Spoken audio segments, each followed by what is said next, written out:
Isa akong bilyonaryo. Kabanata 374 hanggang 380. Si Crystal ang diyosa nitong taunan. Ngayon pa lang ay nasaksihan na niya ang kanyang diyosa na binabad ni Master Rider at niyaya niyang maglaro sa cruise ship ni Master Rider. Ngayon ay pinakiusapan pa ni Crystal ang natalo na sumama sa kanya bilang isang utos. Nagawa na niya ang kanyang tungkulin. Tiyak na hindi pupunta ang talo. Nakikita ni Crystal na talagang ayaw na ni Marvin na pumunta pa. Hindi niya maiwasang hawakan ang kanyang bulsa gamit ang kanyang kamay. Lumubog ang mukha ni Marvin at alam niyang naroon ang sulat ni Hannah. Shit! Hindi pa talaga tapos ang babaeng ito, kahit makipagtalik para takutin ang sarili. Ngunit ano ang magagawa natin? Ngayon ang sulat ay nasa kamay ng iba. Kung nais mong makuha ito, kailangan mong makinig sa iba. Sige, I see. I'll go. Sa oras na ito, sinabi ni Marvin na may itim na mukha. Mag-iingay ako. Narinig mo ba sinabi niya? Ang Nemo na ito ay talagang nagbukas ng kanyang mga mata ngayon, at ang pagdila ng asong ito ay kamanghamanghang. Crystal, mabuti pang umuwi ka na at bilhan mo siya ng isang bag ng dog food. Sa mga oras na ito, maingay na naman ang mga tao sa ilalim ng stage. Sumakit ang utak ni Marvin at mabilis na bumaba ng stage. Pagkatapos ng party, hindi kalayuan sa hotel sa tabing ilog, makikita mo ang isang malaking cruise ship sa ilog, na mahigit 20 metro ang haba, na pinalamutian ng mga makukulay na ilaw, na nagpapamangha sa mga tao. At hawak ni Jacob ang kamay ni Crystal para maglakad sa harap, at isa-isang sinusundan ng iba pang anchor sa live broadcasting platform si Jacob. Ang mga anchor na ito, lalaki at babae, ay nakakahanap din ng kanilang sariling mga kasosyo at sinusundan si Jacob upang sumakay sa cruise ship. Nandyan ang lahat sa cruise ship, kabilang ang red wine, barbecue, merienda at dessert. Tubos silang nalubog sa kasiyahang sumakay sa cruise ship, tawanan at labanan ng 2 at 3. Pero iba si Marvin. Sa ganitong kapaligiran, hindi komportable si Marvin. Hindi gusto ni Marvin ang kapaligiran dito, at hindi niya nararamdaman na ito ay isang masayang bagay. Gusto lang ni Marvin na lumipas ang oras, mabilis na matapos, at umalis kaagad pagkatapos makuha ang sulat. Hindi ko alam kung gaano katagal bago makarating sa gitna ng ilog ang cruise ship. Umupo si Marvin sa sulok ng cruise ship, pinagmamasdan ang mga alon na napukaw ng cruise ship, bumubulong sa kanyang puso, hanggang kailan ang ikaw ay kumakain at naglalaro sa aking cruise ship ngayon.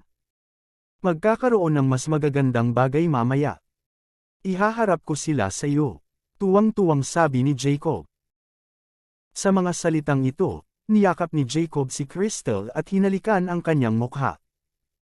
Pagkatapos ay tiningnan ni Jacob si Marvin ng mapang-asar. Anak, huwag mong sabihing manipis ang bewang at makinis na mukha ang diyosa sa puso mo. Sayang naman at ako lang ang mapapanood mo. Kagabi pumunta ang diyosa mo sa kwarto para asarin ka. Huwag kang mag-alala. Kukunin ko ito sa iyo ngayong gabi at hayaan siyang pumunta sa aking silid. Kukulitin ko siya para sa iyo. Pumagalpak ng tawa si Jacob. Napatingin din ang iba kay Marvin. Sa tingin mo ba may mali sa utak ng lalaking to? Pinagtawanan lahat ng ganito ni Master Jacob. It's just like a nobody. Hoy, talo siya. Hindi mo ba nakikitang tinatrato siya ni Master Rider na parang tanga? Mukhang mamimiss din ng tanga ang tagsibol. Tawang-tawa talaga ang eksena sa video kagabi. Ang mga tao sa cruise ship na ito ay alinman sa mga nakababatang kapatid ni Crystal o ang mga tumutugis kay Crystal. Paano nila masasabi na si Jacob ay isa ring mayaman na may yaman na 200 milyon ang nasa isip? Sa oras na ito, biglang lumabas sa karamihan ng tao sa gulat, isang magandang babae ang direktang lumapit sa gilid ni Jacob at lumuhad sa paanan ni Jacob. Mr. Pride, nakikiusap ako. Nanambalik na naman ang dating sakit ng kapatid ko. Ngayon ay nakahiga na siya at walang malay. Mr. Jacob, pwede bang umikot ka sa cruise ship at dadalhin ko siya sa ospital? Ang babaeng ito, sa mga oras na ito ay malapit nang bumagsak ang mga luha. Iyong kapatid na babae. Mabilis na tumango ang babae, oo nga pala Mr. Jacob, kanina palang magaling ang kapatid ko. Hindi ko alam kung anong nangyari. Bigla siyang nahimatay. Pabalikan muna kami sa ospital. Kailangang pumunta ng ospital ang kapatid ko.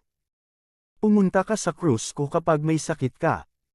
Hindi mo ba sinasadya na hanapin ako ng malas? Dahil doon, pinalayas ni Jacob ang babae. Hayaan akong tumalikod at pabalikan ka. Huwag mo nang isipin ito. Sino ka sa tingin mo? Pwede mo ba akong utusan? Napakalayo ng cruise ship ko. Magdadrive ako pabalik. Libre ba ang langis?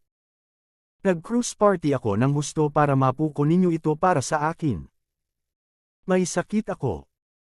Ano ang kinalaman nito sa paglangoy ko pabalik kapag ako ay may sakit? Isasama kita sa paglalaro sa cruise ship, hayaan kang kumain, uminom, ngunit hindi ko sinabi na maging isang driver para sa iyo. Sabi ni Jacob. Sa kanyang harapan, nagmamakaawa pa rin ang babae, Master Jacob, please, help my sister, help her. Lumabas ka, magkasakit ka, lumangoy ka pabalik, huwag mo akong istorbohin. Isa pang kalokohan, itatapon kita sa tubig para pakainin ang isda. Hindi na naglakas loob na magsalita pa ang babae. Mabilis siyang bumangon at pumikit sa isang tabi. Napakasama ngayon ng mood ni Jacob, talaga bang malas siya? Sa orihinal, maganda ang kanyang kalooban at hinayaan kang pukawin ito. Sinasabi ko sa iyo, kung sino ang maglakas loob na guluhin ako muli, hayaan mo akong bumalik. Itatapon kita sa tubig.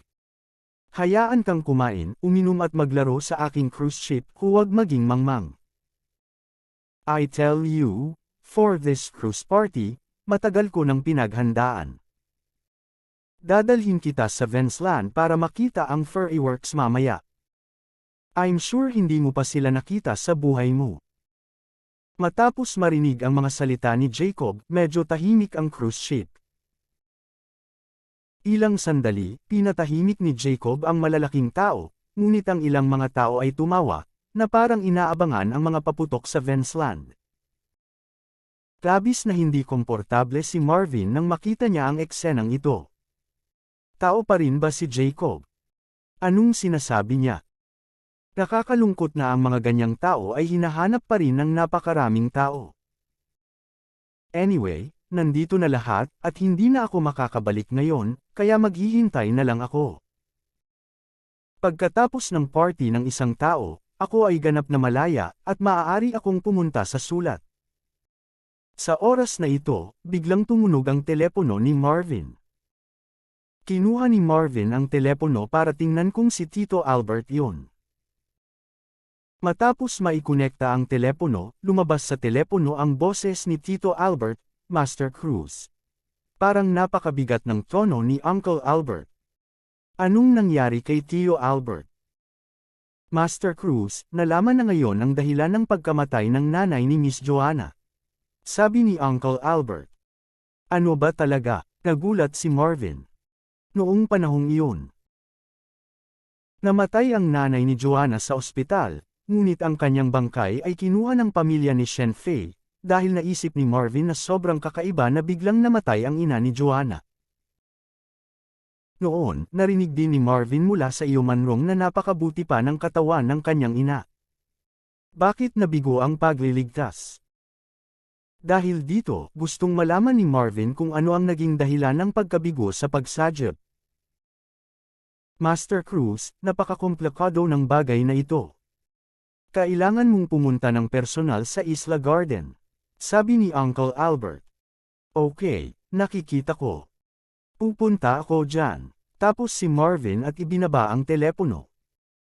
Tumangala si Marvin sa karamihan. Sa oras na ito, napakasaya ng malalaking lalaki. Nag-uusap sila at nagtatawanan kasama si Jacob sa busog. Malapit na tayong makarating sa Vensland, at magugulat ka. Para sa party na ito, 10 milyong paputok ang ginastos ko. Asahan natin lahat na tumawa si Jacob. Oh! Wow!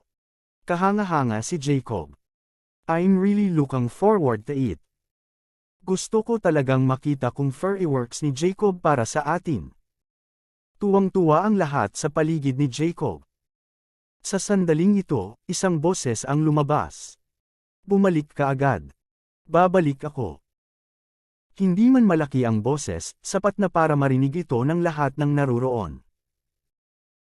Agad na kumalma ang malaking lalaki, tumingin sa boses at nakita si Marvin na nakatayo sa deck na nakataas ang ulo.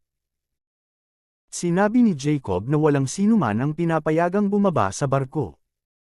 Kung may gustong bumalik, lalangoy siya pabalik. Makalipas na lang ang ilang minuto. Nagsimulang sabihin ni Marvin ang mga ganoong bagay. Hindi ba siya naghahanap ng kamatayan? Tumingon si Jacob at tumingin kay Marvin. Yung mga mata niya parang tanga. Anong sabi mo? Babalik ka. Hindi intensyon ni Jacob na magkaroon ng parehong opinyon kay Marvin, dahil sa kanyang opinyon, si Marvin ay parang biro lang. Kung talagang gusto niyang makipag-deal kay Marvin, it's not a matter of using his fingers. Naramdaman din ng ibang nanunood na medyo may problema ang utak ni Marvin. I don't think na walang utak talaga tong lalaking to. Sinong nakakakilala sa kanya, parang tanga. I think he may be intentionally. Gusto lang niyang maakit ang atensyon ni Crystal. Parang 250, tingnan mo. Hindi siya mapapatay ni Jacob sa pagkakataong ito. Nakakadiri. Bakit nasaan siya? Ang iba ay naghihintay na makita ang mga biro ni Marvin ngayon. Alam nila na magagalit si Marvin kay Jacob sa pagkakataong ito, at lilinisin siya ni Jacob. Iniisip din ni Crystal na hindi tama si Marvin ngayon. Parang wala siyang utak magsalita at kumilos. Isa itong nangungunang young master. Kung nasaktan mo siya, walang magandang prutas na makakain. Bagamat mababa ang tingin ni Crystal kay Marvin, hindi niya mapapanood si Marvin na nahulog sa hukay, kaya sinabi niya kay Jacob. Master Jacob, medyo tanga lang siya. Huwag mo siyang bigyan ng parehong opinyon. Tumingin si Jacob kay Crystal. Tinatanong kita, gusto mo ba akong sundan? Sa oras na ito, pagkarinig nito, si Crystal ay natigilan. Paanong biglang natanong ni Master Jacob ang kanyang sarili ng ganoong tanong? At nakita ni Crystal na halatang hindi tama ang mukha ni Jacob. Medyo naiinis daw siya. Nagalit ba siya kay Master Jacob? Isipin dito, ang puso ni Crystal sa hindi inaasahang takot. Sundin si Master Jacob at maging babae ni Master Ryder. Ito ay isang pangarap para sa maraming kababaihan. Siyempre, alam ni Crystal ang lakas ni Jacob, ngunit hindi siya kailanman naging napaka-paranoid sa kanyang puso, dahil iniisip ni Crystal na hindi maaatim ni Master Jacob ang kanyang sarili. Kahit ngayon ay napaka-intimate niya sa kanya, kaya dapat paglaruan niya ito. Gayunpaman, mula nang makalapit si Crystal sa kanya sa entablado, nasiyahan si Crystal sa nakakainggit na oras na ito sa ngayon. Si Crystal ay hindi pa natrato ng ganito. Dahil kay Jacob, siya ang naging pinakakapansin-pansing tao sa cruise ship. Nakikita ni Crystal na puno ng inggit ang mga mata ng ibang babaeng anchor person. Maging ang ilang malaking V-anchor person na may milyon-milyong tagahanga ay pumupunta upang makipag-usap sa kanilang sarili at ayusin ang kanilang sarili. Bukod dito, sa ganoong kalaking cruise ship, para siyang hostess ng cruise ship. Hindi makapaniwala si Crystal na mangyayari sa kanya ang ganoong bagay. Ang lahat ng ito ay dahil tatangkilikin ito ni Jacob. Ngayon malamig na tinanong ni Jacob si Crystal, napakasaya ng puso ni Crystal, ibinaba ni Crystal ang kanyang ulo, bahagyang nahihiyang sinabi, isipin mo. Malamig na sinabi ni Jacob. Dahil gusto mo akong sundan at maging babae ko, kailangan mong maunawaan ang isang bagay. Ang gusto kong gawin ay kung ano ang iniisip mo, at ang gusto kong gawin ay kung ano ang ikasaya mo. Kung maglakas loob kang suwayan ang kagustuhan ng ating young master at kabaligtaran ang pagtingin mo, mainis ka na dumating ang ating young master. Kung gayon, sasabihin ko sa iyo na ang wakas ay napakalungkot. Nagulat ang puso ni Crystal at mabilis niyang ipinaliwanag. Master Jacob. Paumanhin, hindi ko sinasadya. Wala akong ideyang iyon. Hindi ko nauulitin iyon. Sa katunayan, ang dahilan kung bakit dinala ni Crystal si Marvin sa party ay dahil nagawa niyang makibahagi sa party. Sa madaling salita, ginagamit niya si Marvin. Sa pagkakataong ito, nagawa niyang dalhin si Marvin sa cruise ship, syempre, para sa kanyang sariling kapakanan. Ito ay dahil pinangalanan siya ni Master Jacob. How dare Crystal suwayan ang intensyon ni Master Jacob na dalhin si Marvin dito? Kung hindi mo dadalhin si Marvin, paano ka makakasakay sa cruise ship ni Master Jacob? Dahil kinamumuhian na ni Master Jacob si Marvin at gusto niya itong harapin, dapat na siyang tumigil sa pakikialam sa bagay na ito. Kung makikialam pa siya, kalabanan niya si Master Jacob. Isipin dito, naiintindihan din ni Crystal, sa bagay na ito, si Marvin ay patay o buhay ay walang kinalaman sa kanyang sarili. Gayunpaman, talagang walang utak si Marvin. Dahil ikaw ay nasa isang cruise ship, dapat kang matapat na maghanap ng isang sulok at manatili ng mag-isa. Ano ang gagawin mo? Mayroong ilang mga tao sa cruise ship na ito na maaaring tumingin sa iyo. Lahat ay naiinis. Kung hindi mo kaya, naghahanap ka pa rin ng gulo. At saka, nangako ako sa iyo na ibibigay ko sa iyo ang sulat pagkatapos ng party, para hindi ka magkagulo. Hindi ka ba maaaring umasa sa oras ng matapat? Ngayon, kahit naasar ka kay Master Jacob, sarili mong problema. No wonder sa iba. Isipin dito, si Crystal ay direktang tumungo sa isang pagliko, ganap na huwag pumunta upang makita si Marvin. Kung tutuusin, ang buhay at kamatayan ay mahalaga, at ang kayamanan ay nasa langit. Ito ang sariling kapahamakan ni Marvin. Bakit kailangan mo siyang iligtas? Ngunit nakita ang hitsura ni Crystal, si Jacob ay talagang hindi pangkaraniwang kasiyahan, tumingin sa mga mata ni Marvin, talagang naging pinag-isipan. Sa oras na ito, tumingin si Jacob kay Marvin at sinabing may masamang ngiti. Boy, how dare you talk to me like this? Hindi ka ba masaya dahil hawak ko ang Diyosa mo? Mabahong bata, sinasabi ko sa iyo, hindi lang ang iyong Diyosa ang yakap ko, kundi pati ang iyong Diyosa. Kailangang matulog sa akin ang iyong Diyosa ngayong gabi. Nakikita ko kung ano ang maaari mong gawin. Sa mga salitang ito, mas may lakas si Jacob sa kanyang kamay. Bingi ka ba? Gaya ng sinabi ko kanina, walang makakabalik. Ngayon makakakita ako ng fireworks sa gitna ng ilog. Kung ayaw mo, mag-isa kang lumangoy pabalik. O gusto mo bang guluhin ako? Isa kang masamang taunan. Hindi ako naniniwala sa kaya mong gawin. Pwedeng sirain ng braso mo ang hita ko. Putulin ang crab at itapon ang batang ito sa tubig ngayon din. Kung gusto niyang bumalik, hayaan mo siyang bumalik. Kung suswertehin siya, hindi siya kakainin ng isda at maaari pa siyang mag-iwan ng buong katawan. Mula nang makita si Marvin, hinihintay ng mga nakababatang kapatid ni Jacob si Jacob na may sasabihin tungkol kay Marvin. Matapos marinig ang utos ni Jacob, 3 o 5 nakababatang kapatid ang sumugod mula sa karamihan at direktang itinulak si Marvin sa lupa. Kahit nakatingin ang ibang tao, natatakot din sila. How to say, although sobrang nakakainis si Marvin, masama talaga ang itapon sa tubig. Baka mapatay ang mga tao.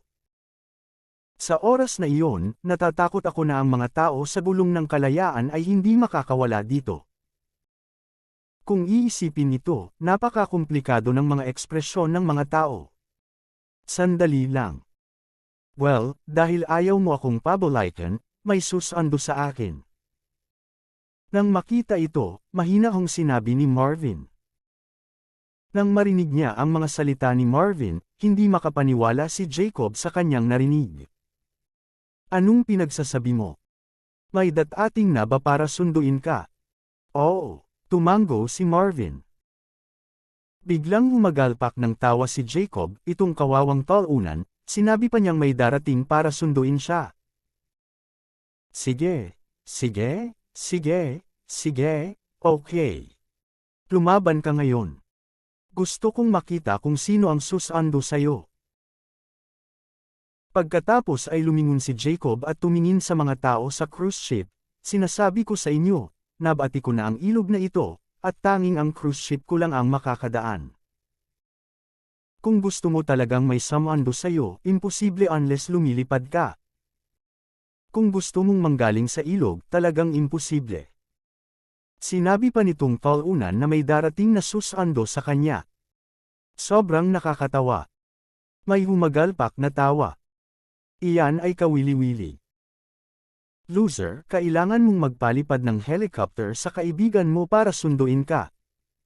Hahaha. Tingnan natin ang iyong malaking eroplano. Hindi ko inaasahan na si Master Jacob ay may ganoong kalaking kakayahan na harangan ang buong ilog. Siyempre, si Mr. Jacob ay gumugol ng maraming oras sa party na ito.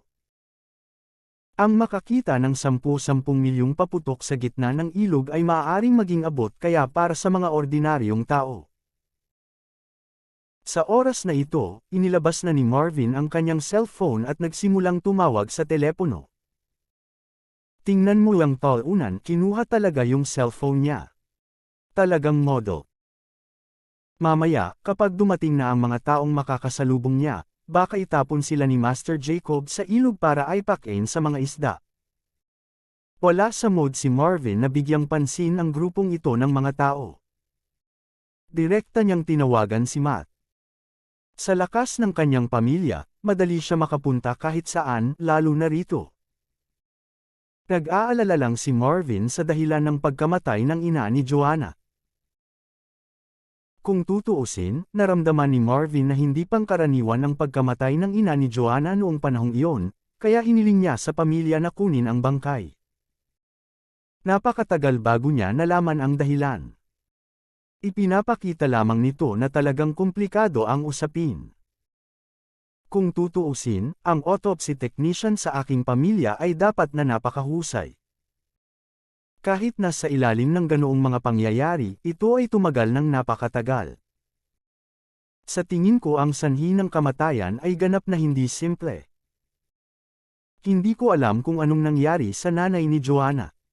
How are you? Kailan kaya darating yung tinatawagan mo? Sa oras na ito, nang makitang tapos na si Marvin na tumawag, tumingin si Jacob kay Marvin na may pag-iinis sa kanyang mukha. Tinitingnan din ng ibang tao si Marvin na parang mga tanga. Sa tingin nila ay walang hinihiling si Marvin. Alam nila na kakasabi lang ni Jacob na walang mga tagalabas dito. Nagkukunwaring tumatawag pa siya. Sa husay niyang maghanap kung anong klaseng tao ang pumupunta dito para sunduin siya, ang pagsisinungaling ay talagang hindi namumula, nagsisinungaling na walang draft. Umiti si Marvin, nandito na. Pagkatapos ay tumayo ng tuwid si Marvin at tumingin sa ilog na hindi kalayuan sa kanyang harapan. Sa oras na ito, para pasayahin si Jacob, may nanunuya, nako. Naglakas loob ka talagang lumabas ng kahit anong umuto.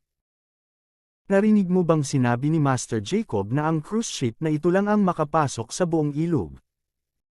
Bakit naghahanap ka ng maya o uwak? Lumilipad mula sa langit para sunduin ka. Hahaha.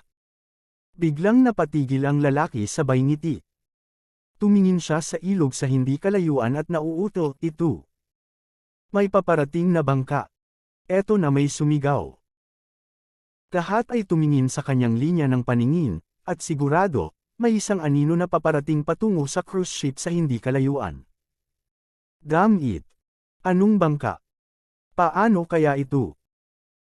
Hindi ba sinabi ni Master Jacob na ang ilog ay ganap na nakaharang? Tapos, hindi nagtagal, ang malayong barko ay dumating sa cruise ship. Sa pagkakataong ito, maging si Jacob ay nataranta. Paano dumating ang isang bangka? Ano ba naman? Malinaw na ipinaliwanag ni Lao Tzu na dapat ganap na harangan ang ilog. Anong problema ng bangka ng lola niya?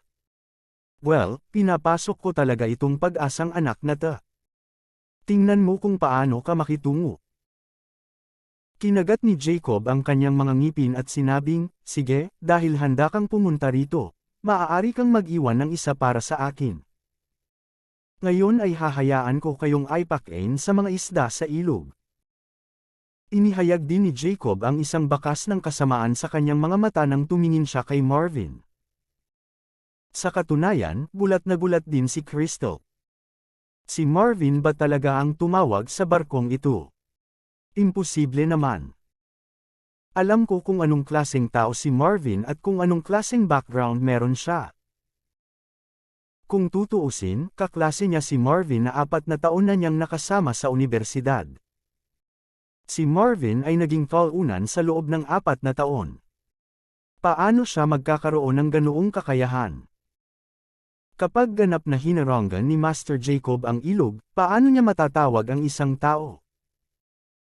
Sa oras na ito, muling tumingin si Crystal sa bangka, nasaan ang taong tinawag ni Marvin, na malinaw na isang patrol boat. Master Jacob, ito ay isang patrol boat. Sa oras na ito, tumingin si Crystal kay Marvin at sinabing may labis na interes. Dam, akala ko napakalakas ng batang ito. Mapanghamak na sabi ni Jacob, isang patrol boat, ito ba ang taong tinawagan mo? Hoy, akala ko talaga tumawag ng mga tao dito ang talunan. Alam kong nagpapanggap siya. Kaya niyang sumigaw ng umutot. I'm not afraid of flashing my dila. Sabi sa libro lahat ng ilog ay nakaharang, at ang mga bubuyog ay hindi makakalipad. Nang makita ng mga tao na may paparating na patrol boat, agad nilang itinuro muli si Marvin. Pinagmasdan ni Jacob ang speedboat na palapit ng palapit sa kanya at nakangiting sinabi, wala namang seryoso.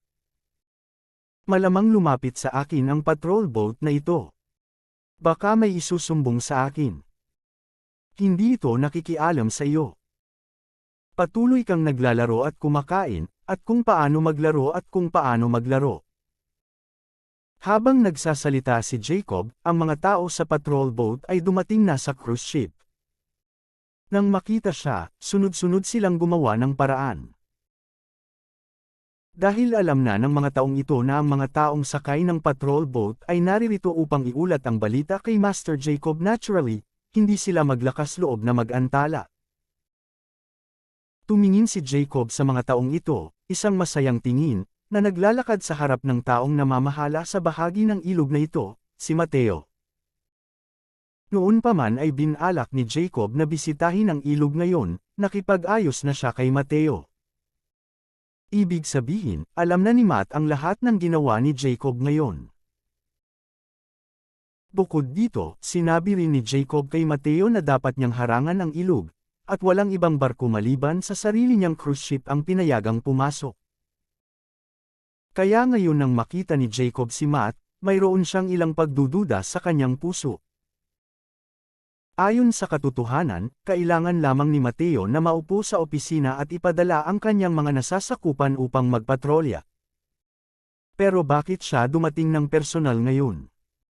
Ngunit si Jacob ay bumaling sa ibang iniisip. Ibig bang sabihin ay kailangang personal na dumating si Mateo dahil nasa tabing ilog siya? Mukhang malaki ang mukha niya. Sa pag-iisip nito, hindi napigilan ni Jacob na maging mapagmataas. Kumaway siya kay Mateo na nakangiti at sinabing, General Secretary Mateo, paano ka makakarating dito ng personal? Dito ako nagpe-party. Mr. Mateo, please sit down and have drink. Sa pagsasalita tungkol dito, kailangan kong banggitin na ang ama ni Jacob ay karaniwang nakikipag-ugnayan kay Mateo, kaya si Jacob ay nakababatang henerasyon pa rin ni Mateo. Sa sandaling bumagsak ang boses ni Jacob, ang kanyang nakababatang kapatid na lalaki, na may espesyal na kakayahang gumawa ng isang bagay, ay mabilis na kumuha ng isang baso ng red wine.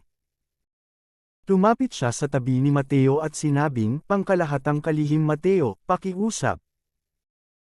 Sa hindi inaasahang pagkakataon, malamig na ikinaway ni Mateo ang kanyang kamay, "Hindi ako iinom. Naka-duty ako ngayon. Hindi ako makakainom." Natigilan si Jacob. Ano ang nangyari kay Mateo ngayon? Gaano kaseryoso? Ibang-iba ito kay Mateo noong nakaraan. Noong nakilala ko si Mateo noon, si Matt ay masigasig pa rin sa kanyang sarili. Anyway, ang tatay ko at si Mateo ay may malalim na pagkakaibigan. Madalas silang sabay na kumakain at umiinom. Paano na ngayon ang kanilang saloobin ay ganap na nagbago? Sa katunayan, ang saloobin ni Mateo ay ganap na tama. Hindi siya makainom ng alak sa trabaho. Kaya lang medyo napahiya si Jacob saglit. Nang makita ni Jacob si Mateo, hindi niya itinaas ang sarili, at hindi niya alam kung paano sasagutin ang susunod na tawag. Gayunpaman, nang makita ni Jacob si Mateo sa pagkakataong ito ay talagang mali, at palagi niyang nararamdaman na may mangyayari. Okay, dahil hindi ka nagbibigay ng mukha kay Mateo, dumiretso tayo. Matagal nang nagplano si Jacob. Kahit na hindi mo ako bigyan ng mukha ngayon, kailangan mong bigyan ng aking ama ng mukha. Sa oras na ito, marami pang tao ang bumaba mula sa patrol boat, ngunit lahat sila ay nakasuot. Hindi pa sila nakita ni Jacob noon, at hindi sila mga tauhan ni Mateo. Naglalakad sa harap ng isang nasa katanghaliang gulang na lalaki. Isang maringal na hitsura, nakatayo sa cruise ship ni Jacob na parang nakatayo sa kanyang sariling teritoryo, nang walang anumang pagpigil. Dahil dito, labis na hindi nasisiyahan si Jacob. Sino ang mga taong ito? Nagbabaka sakali silang sumakay sa cruise ship ni Jacob. Ano ang tingin mo sa akin? Palengke ng gulay, sino gustong sumama? Dagdag pa rito, hindi binigyan ni Mateo ng kahit anong mukha si Jacob ngayon lang, kaya medyo napahiya si Jacob. Sabi ko, anong ginagawa mo dito? Alam mo ba kung ano ang lugar na ito? Ito ang cruise ship ng aking Jacob. Gusto mo bang dumaan? Sumasang-ayon ka ba sa akin? Dir-diretsyong naglakad si Jacob sa harapan nila at pinigilan sila. Sa katunayan, ang puso ni Jacob ay labis ding hindi nasisiyahan kay Mateo, ngunit dahil sa pakikipagkaibigan ng kanyang ama kay Mateo, hindi direktang nagalit si Jacob kay Mateo. Bagamat hindi siya direktang pumunta kay Mateo, ang mga taong ito ay dinala lahat ni Mateo. Hindi ba't ang pakikitungo ni Jacob sa mga taong ito ay hindi direktang paronggit kay Mateo? Nang makita ni Mateo si Jacob na nakikipag-usap kay Matt Yeager ng ganito, natakot siya na muntik na siyang lumabas sa malamig na pawis. Mabilis siyang sumigaw, "Master Jacob! Ito si Director Yeager. Mangyaring bigyang pansin ang iyong mga salita." Sa Santa Lucia, masasabing hindi alam ng lahat ang pangalan ni Matt. Napakalakas ng background at may mga napakalakas na karakter sa likod niya. Gayunpaman, hindi ko alam kung gaano kalakas ang background, at hindi ko alam kung sino ang makapangyarihang karakter. Alam ni Mateo na may malaking kapangyarihan si Matt at maraming bagay ang nasa ilalim ng jurisdiction ni Matt. Kahit na siya ay isang subordinate ni Matt. Nang marinig ang pagsaway ni Mateo, nagulat din si Jacob. Medyo naguguluhan siya sa puso niya. Si Mateo ay palaging malapit sa kanyang pamilya. Kung kailangan niyang magkumpara, mas mataas ng kaunti ang kanyang pamilya kaysa kay Mateo. Dati, masigasig si Mateo nang makita siya. Ngayon lang malinaw na naramdaman ni Jacob ang galit ni Mateo. Ang dahilan kung bakit ganito ang pakikitungo ni Mateo sa kanyang sarili ay dahil masyado siyang nagmamadaling magsalita ngayon. Ang mga taong ito ba ay mas mataas kay Mateo? Sa madaling salita, sa pananaw ni Mateo, ang katayuan ng mga taong ito ay mas mataas kaysa sa kanyang sarili, kaya naman labis na natakot si Mateo. Sa kasong ito, si Derek Yeager ang pinakamatanda sa mga taong ito. Si Jacob ay hindi nang ahas na maging paalang sa oras na ito at binago ang kanyang tono. Director Matt Yeager, pumunta ka ba para manood ng fireworks sa amin sa unang pagkakataon? Magaling yan. Mayroon akong lahat sa aking cruise ship, kabilang ang alak, pagkain at kagandahan. Depende kung ano ang gusto ni Derek Yeager. Halika, Direktor Yeager. Umupo sa loob. Umupo sa loob. Malamig na sinabi ni Matt. Hindi, narito ako para makipagkita sa ating young master. Bagamat hindi naiintindihan ni Matt ang relasyon nina Jacob at Marvin, hindi niya alam ang pinagmulan ni Jacob. Ngunit pagkatapos sumakay si Matt sa cruise ship, makita ang kapaligiran sa cruise ship, at makita na si Jacob ang organizer ng cruise ship, malamang na alam niya kung anong party ang ginaganap sa cruise ship. Ayon sa pagkaunawa ni Matt sa kanyang young master, talagang imposible para kay Marvin na makipagkaibigan sa mga taong tulad ni Jacob. Bukod dito, ang kanyang young master ay palaging napakabait. Natatakot ako na binubuli siya ng mga ito dito. Sa pag-iisip nito, labis na nagalit si Matt. Ngunit matapos marinig ang mga salita ni Matt, nagulat ang lahat. Isang young master. Ang posisyon ng taong ito ay nasa itaas ni Matt, hindi inaasahang dumating upang kunin ang kanyang young master. Mayroon bang mayamang young master bukod kay Master Jacob sa cruise ship na ito? Nagpalinggo-linggo sila sa paligid upang makita kung sino ang nakatagong mayamang young master. Ang mga magagandang anchor, hindi banggitin, ay tumitig sa bawat batang lalaki na parang kampana. Pagkatapos ng lahat, ito ay isang young master na mas mataas kaysa Master Jacob. Kailangan niyang samantalahin ang pagkakataon. Biglang may boses ng isang batang lalaki ang lumabas sa crowd. Direktor Yeager. Nagpunta sila upang maghanap ng katanyagan, ngunit si Marvin ang tagapagsalita. Ang labangan. Anong ginagawa nitong taunan? How dare you call her Director Yeager? Hindi kilala nitong taunan si Derek Yeager, di ba? Tulad ng pinag-uusapan ng lahat, pumunta si Marvin kay Matt. Tingnan mo, parating na siya. Hindi darating ang tanggang ito para magsumbong kay Derek Yeager. Ibuli natin siya. Fart, kailan ba natin siya binubuli? Siya ang nagpapanggap dito. Makakahanap talaga siya ng parte para sa sarili niya. Alam ba ni Director Yeager kung sino siya? Maging ang puso ni Jacob ay bumubulong. Anong gagawin ng talo ng tito niya? Huwag gumawa ng gulo para sa iyong sarili sa sandaling ito. Kung maglalakas loob siyang gumawa ng gulo sa harap ng napakaraming malalaking tao, hinding-hindi niya ito bibitawan. Dali-dali ka sa gilid, wag mo akong guluhin dito, lakad ka, mag-ingat ka, ipapakain kita sa isda. Sabi ni Jacob habang nagmamaneho kay Marvin. Matapos marinig ang boses ni Marvin, mabilis na lumapit si Matt kay Marvin at yumuko ng 90 degrees. Young Master. Mabilis na pumunta dito si Director Matt. Mula noong huling insidente, hanggat kailangan ni Marvin ng tawag sa telepono, darating si Matt sa pinangyarihan sa lalong madaling panahon. Nagulat ang mga manunood sa pag-uusap ng dalawa. Diyos, ang taunan na ito ay kanyang Panginoon. Lahat ng mga anchor na iyon ay bobo. Hindi ba ngayon lang ito ang talo?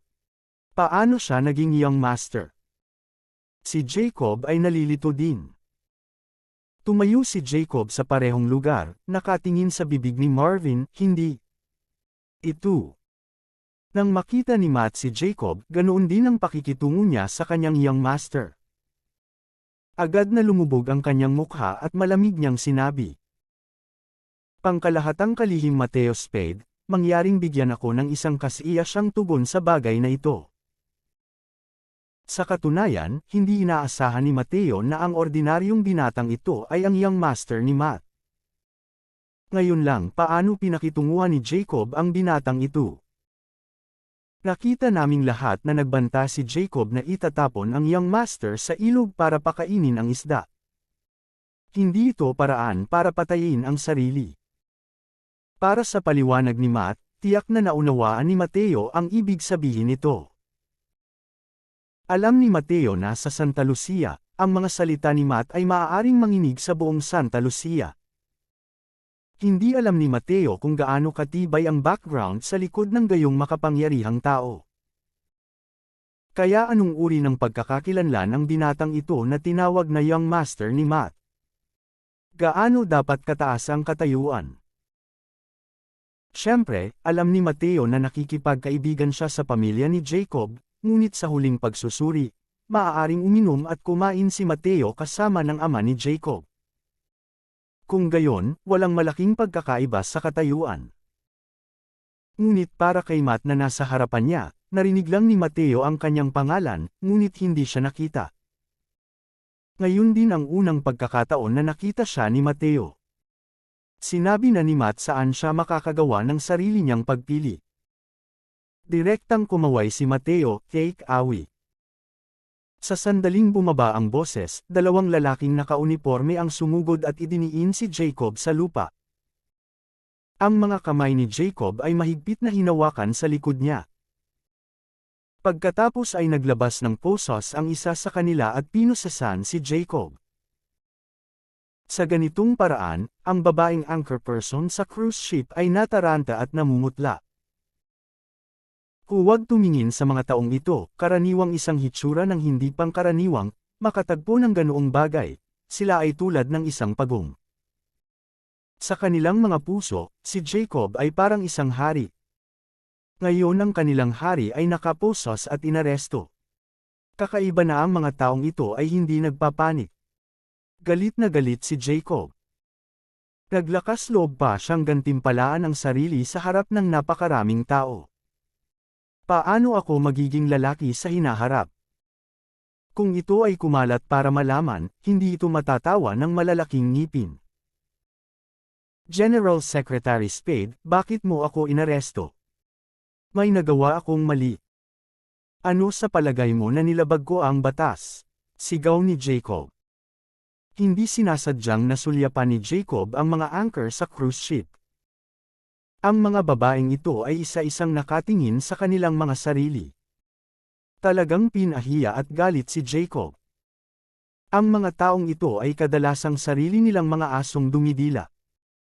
Huli na para isa-isa nilang hawakan ang kanilang mga hita.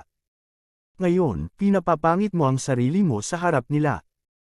Saan ko ilalagay ang mukha ni Jacob sa hinaharap? Pangkalahatang kalihim Spade. Tinawin mo kung ano ang mali sa akin. Galit pa rin si Jacob. Master Ryder, nilabag mo ang aming mga patakaran.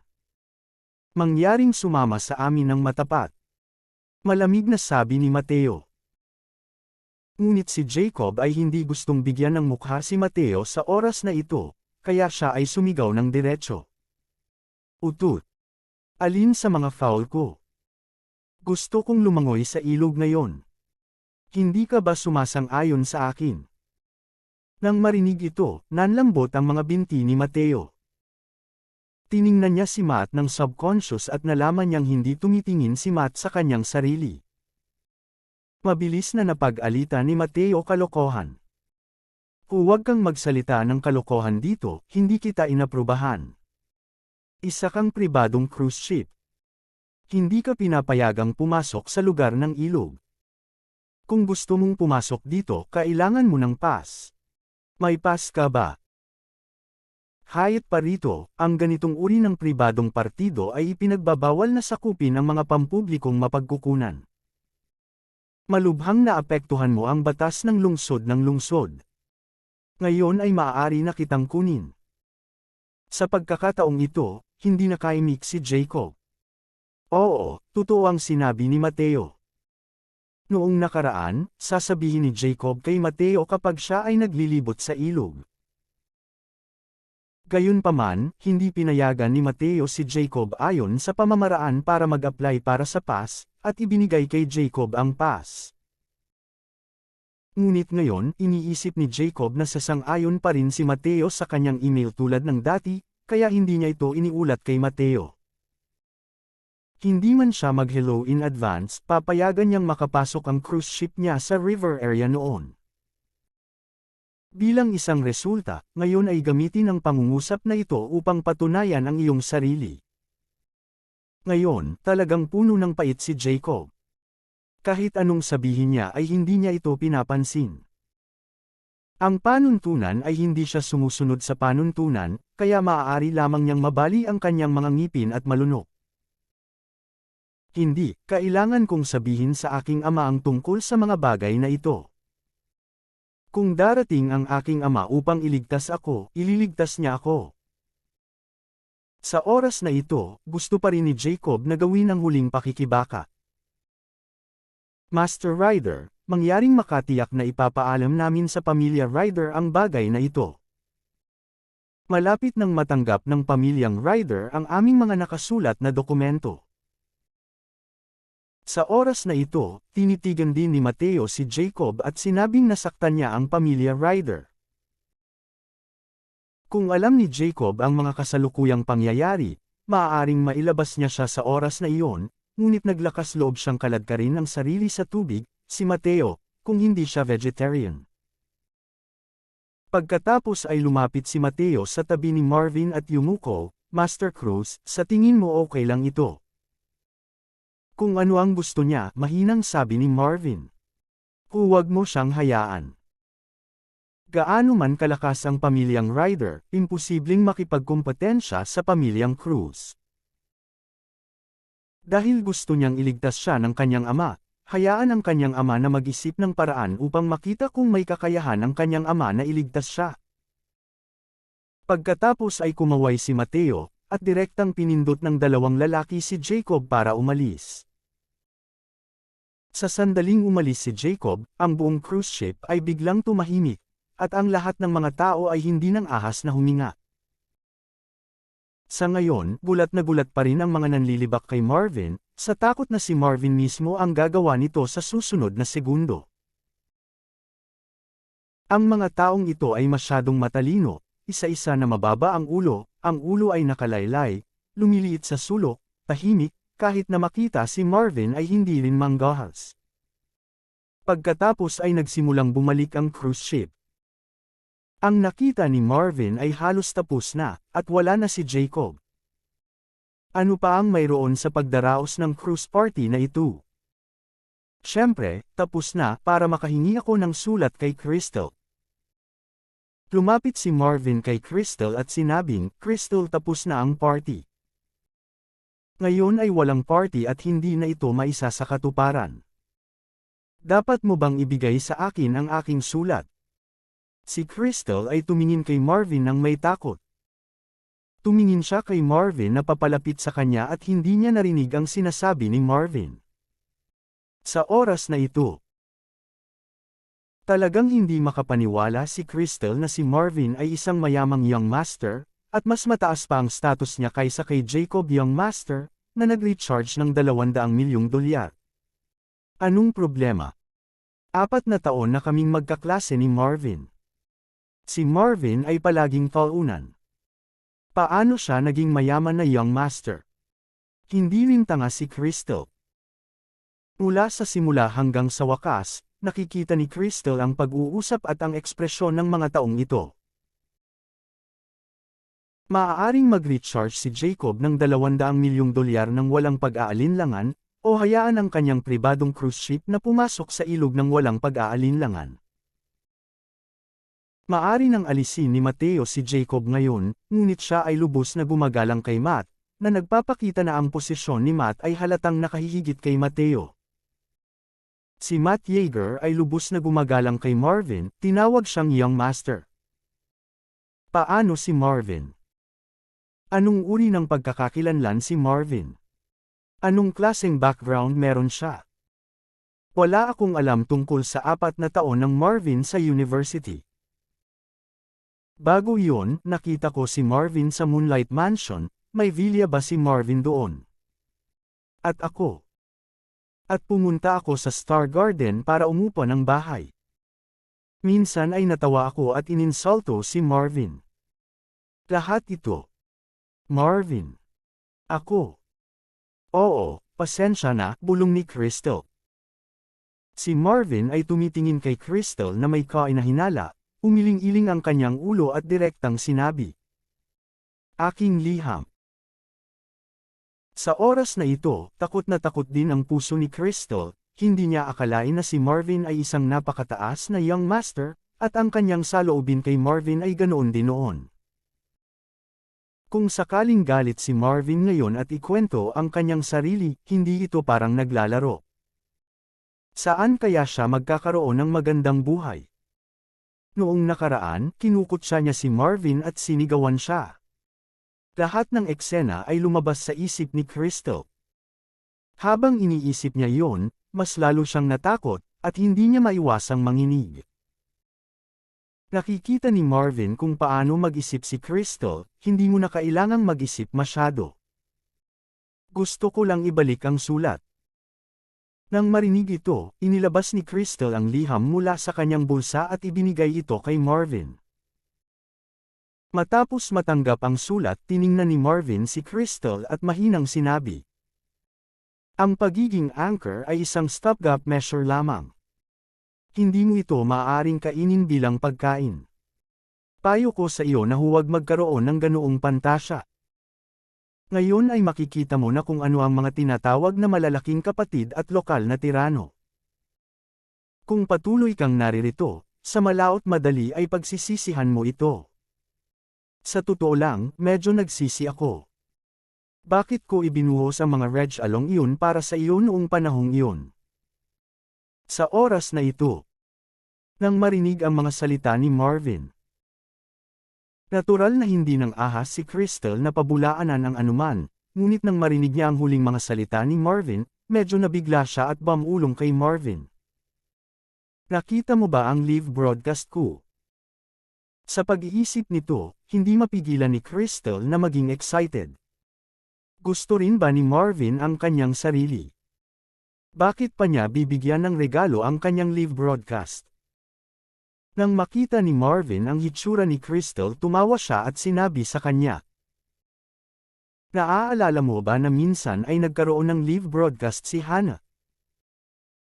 Noong panahong iyon, pinanood ko ang kanyang live broadcast, at pagkatapos ay nakita ko iyong live broadcast na casual. Akala ko mabait ka, kaya binigyan kita ng ilang rockets. Naalala ko nung wala ka pa masyadong kasikatan, tapos dumiretso ako sa taas ng listahan. Ikaw. Ikaw ba ang misteryosong lalaking nagpinta sa akin ng 10 rocket? Sa oras na ito, nagulat si Crystal. Ang dahilan kung bakit determinado siyang tahakin ang ruta ng live na pagsasahimpapawid ay kapag hindi siya mainit, binigyan siya ng lokal na malupit na 10 hanay ng mga rocket. Ang 10 grupo ng mga rocket na ito, kahit na higit sa 10,000 dolyar, ay lubos ding nagpalakas ng kumpiyansa ni Crystal sa live broadcast. Hindi ko inaasahan na si Mystery, na hinahanap ko, ay napakalapit sa akin. Ngunit nang maisip niya ang kanyang ginawa, naging bitter si Crystal. Ano ba ang ginawa niya? Kinuha niya si Marvin bilang isang talunan at sinabi yon kay Marvin at ginawa yon. Natatakot ako na hindi inaasahan na hindi kinasusuklaman ni Marvin ang kanyang sarili ngayon. Hindi niya kayang magustuhan ang sarili niya. Nang makita ni Marvin si Crystal, umiling siya at sinabi sa kanya. Huwag kang kabahan. Classmates pa rin naman tayo. Wala akong gagawin sa'yo. Nang marinig ito, gumaan ang loob ni Crystal. Tapos bigla siyang may naisip at natuwa. Gusto lang niyang sumugod kay Marvin, ngunit itinaas ni Marvin ang kanyang kamay para pigilan siya. Alam ni Marvin na dapat ay si Crystal ang masyadong nag-iisip. Wala siyang oras para makisali sa kanya. Kaya diretsyong kinuha ni Marvin ang sulat at lumapit kay Matt. Director Yeager, susunod ako sa Garden Island. Ihahanda ko kaagad ang helicopter. Sabi ni Marvin. Huwag kang mag-alala, Mr. Cruz. Handa na ako para sa helicopter, naghihintay na lumipad ang iyong order anumang oras. Magalang ding sabi ni Matt. At sa pagitan nila, ang cruise ship ay nakabalik na sa baybayin, at si Marvin ay bumaba sa barko at umalis.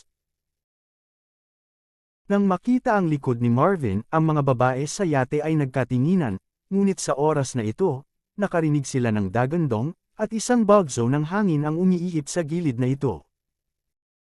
Sa pagkakataong ito, biglang naghiyawan ang mga babae sa cruise ship. Tingnan mo. Ito ay isang helicopter. My God. It's really a helicopter. It's so cool. It's the first time I've seen you. Pinanood ni Crystal ang helicopter na lumipad sa ilog ng ilang bilog, pagkatapos ay direktang lumipad sa malayo. Alam niyang nasa helicopter si Marvin. May isang isla sa likod ng isla.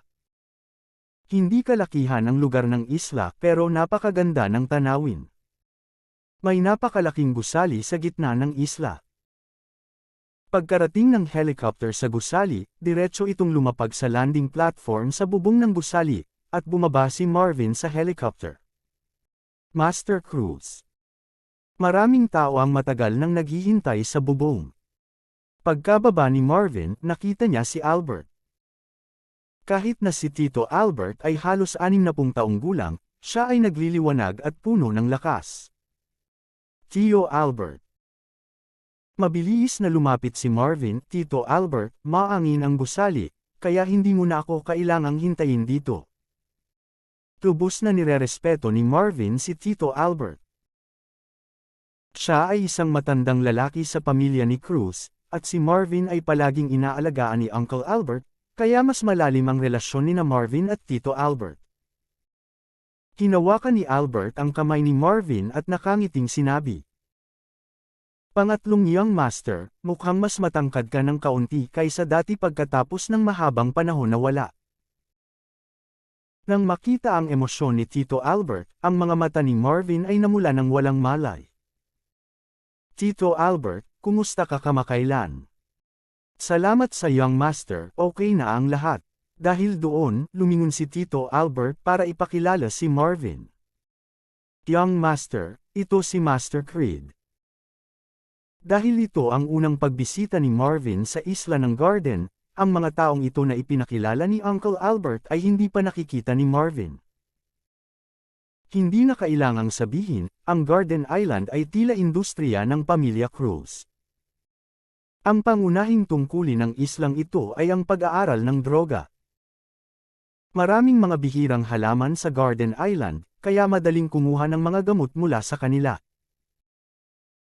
Ang Panginoon, si Creed, ay mukhang kasing edad ni Albert, na may isang pares ng matengkad na mga mata.